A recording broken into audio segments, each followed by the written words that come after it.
E diagnóstico errado? Porque, por exemplo, esse meu afilhado que acabou ficando na UTI, ele tava com bronquiolite. Tá. E o primeiro diagnóstico que deram pra ele era uma tosse alérgica, mandaram pra casa. Uhum. 2 dias depois que ele voltou, já tava muito pior e aí ele acabou indo pra UTI. Uhum. Foi um diagnóstico equivocado, porque o médico ouviu o peitinho dele e viu que não tava chiando, não fez exame nenhum, já mandou pra casa falando que era alérgico.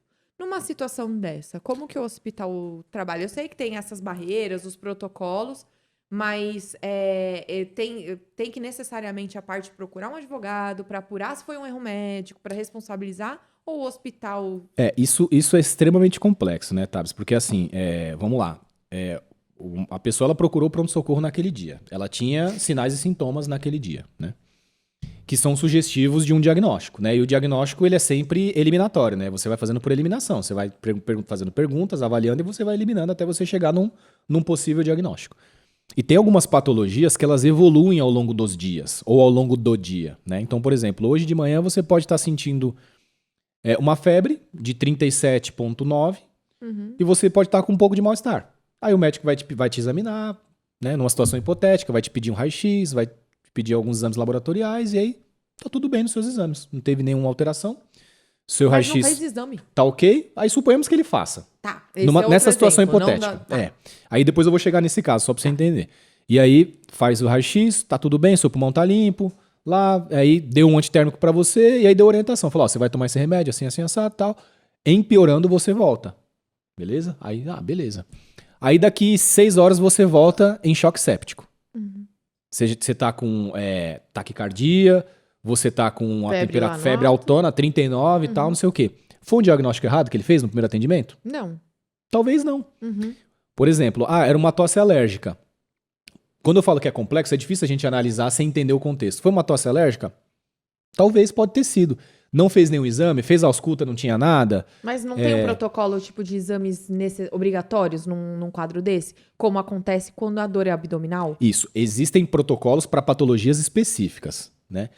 Dependendo do sintoma que o paciente apresenta, e muitas vezes tem doenças que elas se manifestam de maneira diferente para cada um. Sim. Né? Às vezes, por exemplo, a bronquiolite é uma doença que ela é uma doença evolutiva. Ela não é uma doença que, tipo, deu bronquiolite hoje em você. Não, ela foi evoluindo ao longo do tempo e virou uma bronquiolite. Ah, eu não ela sabia. Evolui e vira uma bronquiolite. Inclusive, a bronquiolite... Porque não é viral, não é? Pegou o vírus e acabou? Isso, pega o vírus. Só que não é o pega o vírus e você fica com bronquiolite hoje. Você pega o vírus e você vai piorando ao longo dos dias. Vai.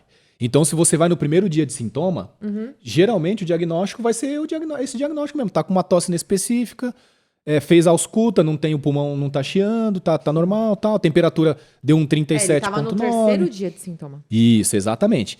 Então, qual a orientação que a gente sempre dá?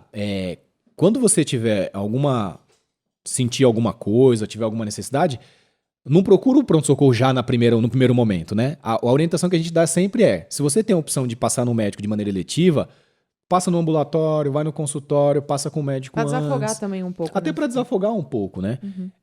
E aí você vai monitorando os sintomas. A louca que tá falando é a louca que sai correndo pro pronto-socorro. De verdade, porque às vezes você se expõe mais no pronto-socorro, né? Às vezes você tem uma condição que piora, né? Às vezes você foi com uma coisa que, de repente, era algo sintomático, né? Que vai passar, né? E aí você pegou lá o bicho no pé lá.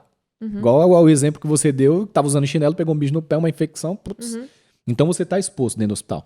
Então, nesse caso concreto, é difícil a gente avaliar, porque a bronquiolite é uma doença evolutiva, né? Entendi. Ela evolui ao longo dos dias, né? Até colocando um outro exemplo, que foi também experiência própria e também teve na minha família a situação, quando eu precisei, eu já fiz a apendicectomia. Eu tive que tirar a apêndice porque ela inflamou.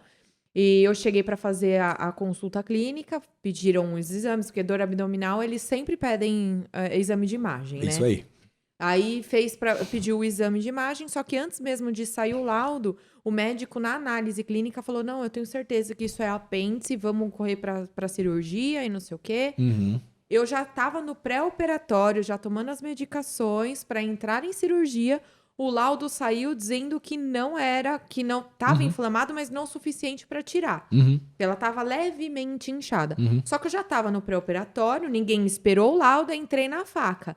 Meu, o apêndice tava do tamanho da minha mão, parecia uma picanha com gordura, assim. É isso aí. E o exame, no laudo, disse que não estava inflamado. Graças a Deus, eu operei. pela análise clínica. É isso. Então, aí, esse exemplo é clássico e é muito bom trazer.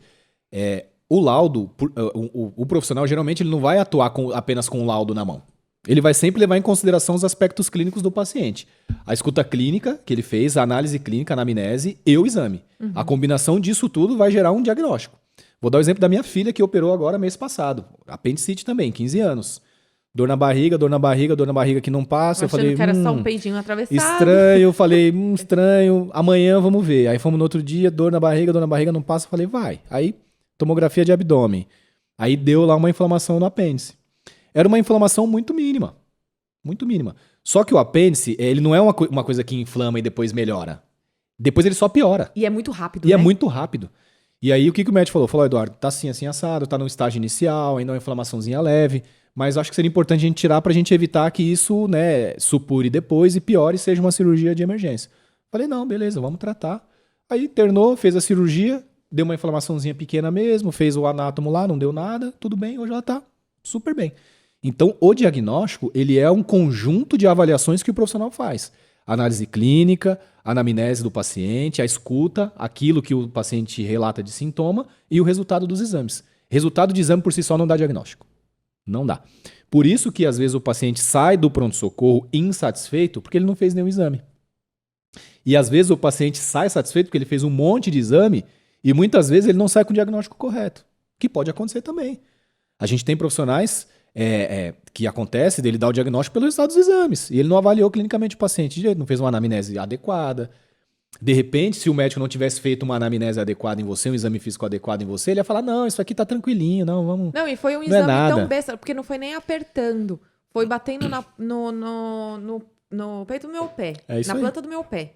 Ele bateu, irradiou, ele falou pronto. Eu falei, nossa, que bruxaria é essa? Ele bateu no meu pé, doeu a barriga, ele falou, é apêndice. É isso. Então, é muito complexo quando a gente avalia, e no meu papel é mais difícil ainda, porque veja que eu sou o definidor de diretrizes, né? De padrões, e de métodos e de ferramentas.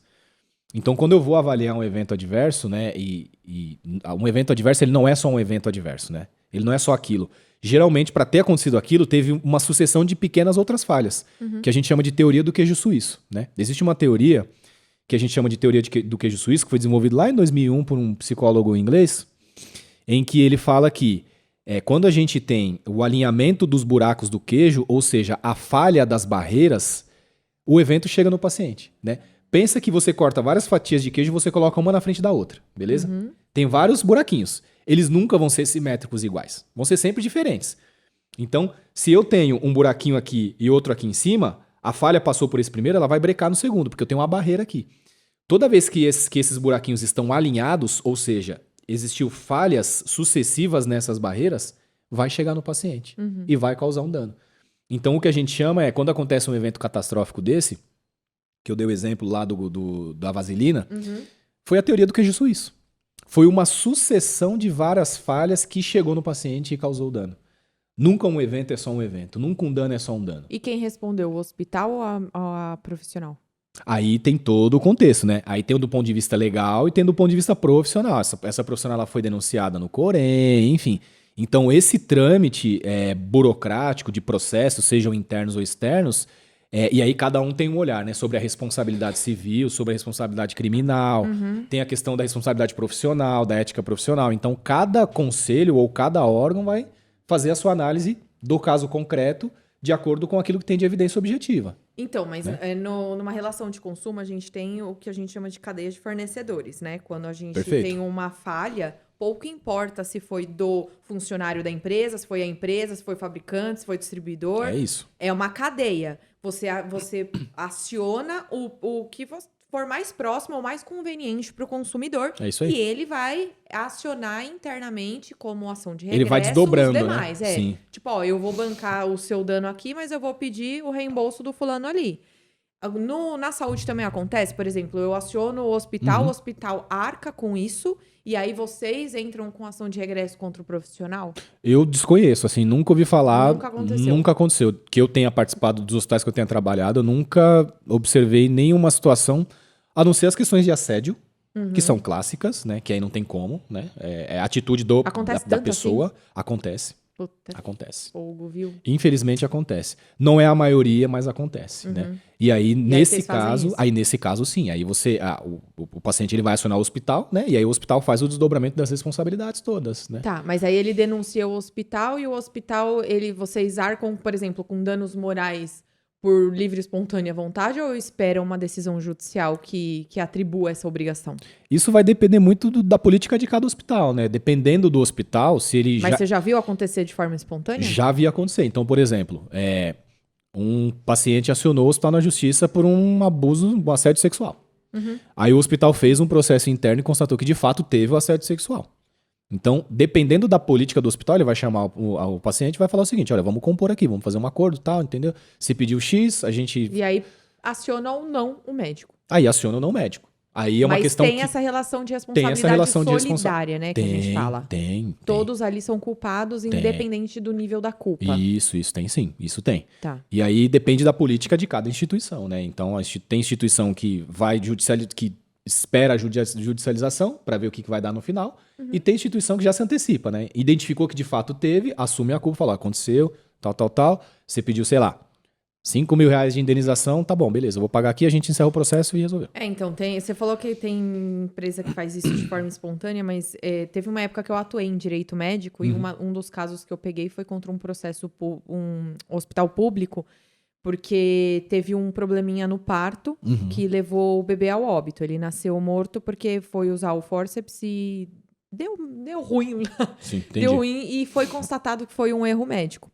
E o hospital chamou a mãe para fazer um acordo e ofertou para ela R$500 de acordo por danos morais. E aí ela gravou tudo, trouxe a gravação e assim, R$500 só pra você não ir na justiça, porque a culpa não foi nossa. A gente só não quer que você manche o nome do hospital. Aí é tudo que o juiz quer, né? E meia hora que eu olhei aquilo, mas eu fui babando. Mas com certeza, até eu que sou mais bobo. É que assim, o ruim é que é o hospital público e quem paga somos todos nós, É má né? fé na veia, não tem nem o que falar. É má fé na veia. É criminoso fazer uma proposta dessa. Sim, porque R$500 não paga uma vida. Ô, gente, não dá. Por mais que a gente fale, né, enfim, que o hospital não quer errar, a instituição de saúde não quer errar, e tem instituições que são sérias, a grande maioria é muito séria, mas infelizmente tem essas pessoas que perdem a noção das coisas. E pra ser dono de hospital tem que ser médico. Você cuida de um...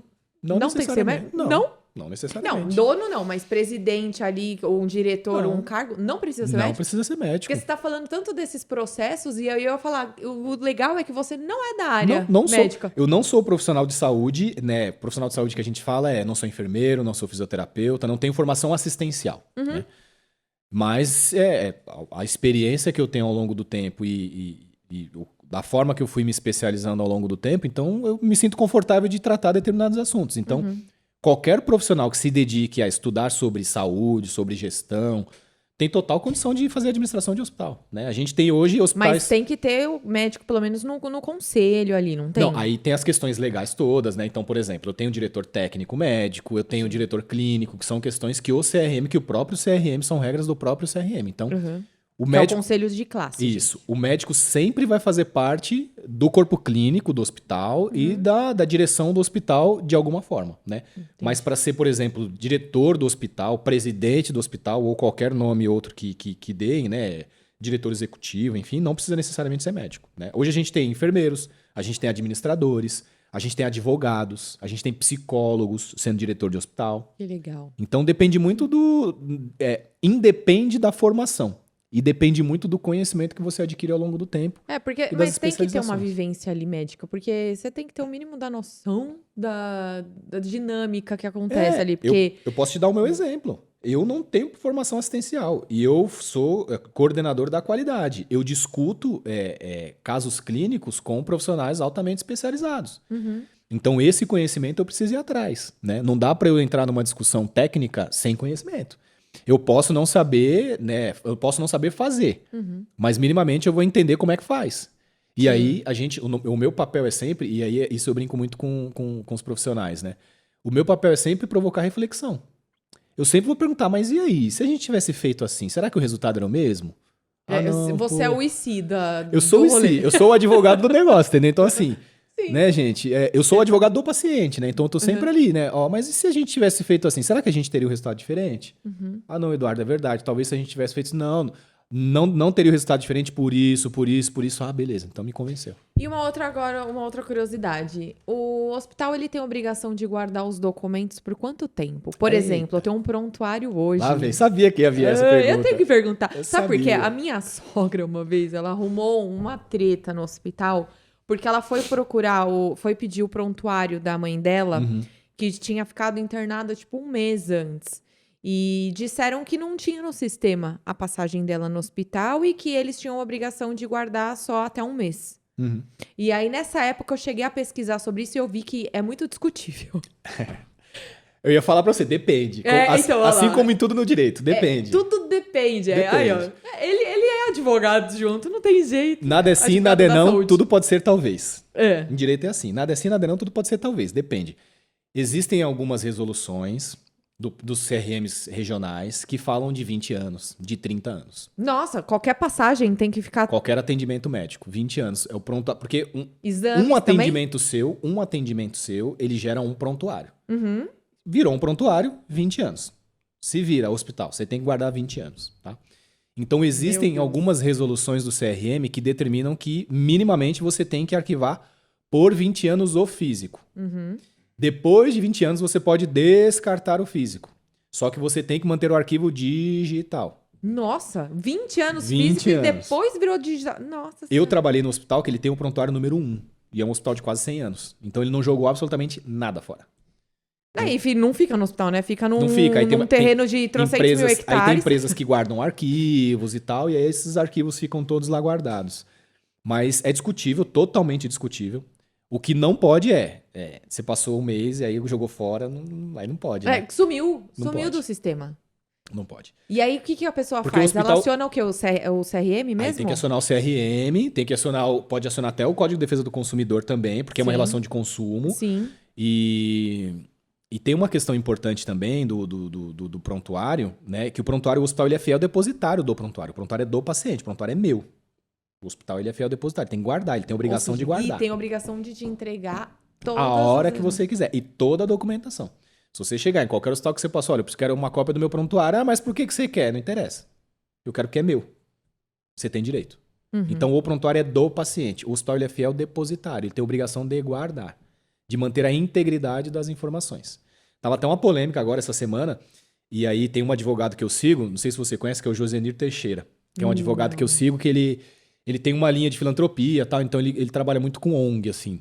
Legal. E aí teve o caso do Gil do Vigor lá, que teve a parte do contrato do doutorado dele que sumiu na faculdade. A parte, umas avaliações, Isso. não é? Aí ele fez o paralelo da página do prontuário que some, né? E aí, como é que faz, né? E aí deu até o exemplo de uma ação, de um paciente que entrou com uma ação, porque perdeu uma página do prontuário.